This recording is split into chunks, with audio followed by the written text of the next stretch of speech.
د 400 ضلع په عبدالولي خان د لوبو کمپلیکس کې د جنکو ماشومانو د هاکي لوبې شروع شوې چې نن پکې د خزاري او د سوات لوبډلو ترمنځ د کوارټر فائنل مقابله وا چې سوات ته د خزاري ماشومانو ماته ورکړو او دغه رنګ په بل میچ کې مردان بنو ته شکست ورکړي دي خو دغه لوبغاړي ماشومان وای چې دوی سره د یوې ورځې په سر د 1500 روپو د خوراکي سیزونو غستلو خبره شوی وا خو یوازې د 2 ورځو پیسې ورته ورکړي شوې دي او نور خرچي د خپل جیب نه تر سره کوي دوی وای چې په سپورتس کمپلیکس کې یو پیاله چې یو پراټا او یو هګې په 1.5 روپے ورکول کیږي چې دغه د دوی په وس کې نه دي باید چې دوی ته دي خپل دروازې پیسې خو په وخت ورکړي شي او په سپورتس کمپلیکس کې د دننه ګرانی د خوم قابو کړي شي جی زمانم کائنات ته او د مردان یم او د مردان په ټیم کې راغلي مونږ ته دلته پرابلم د صرف د خوراک ځکه چې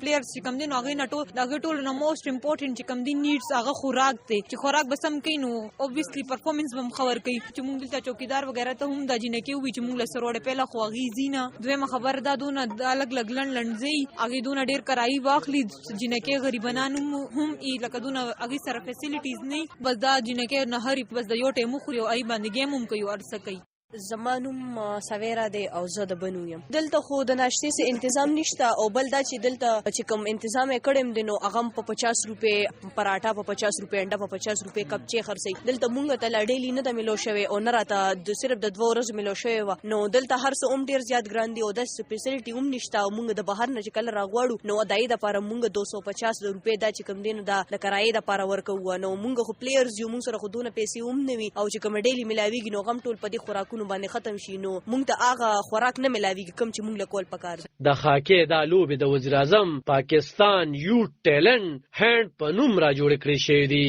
چې تنظیم یې د بنظیري اومن پونتون د سپورت ډایرکټر ماریا سمین کړی دی د هغې نه چې کله د لوبغاړو په روزانه اجرت په حق له پوښتنه وشوه نو هغې وویل چې دوی ته به د 9 پر ورځ دغه رقم ټول ورکړی شي بالکل دیتا غي پیمنٹ شتا هغه مونږ ورته ورکو مونږ دیتا کټ بیک هم ولا ورکو هاکیانه ولا ورکو ټاول ساکس چې کم شي چې افیلیټډ دي د دې گیم سره مونږ هغه ټول ورته فیسیلیټیز اویلیبل کو او دا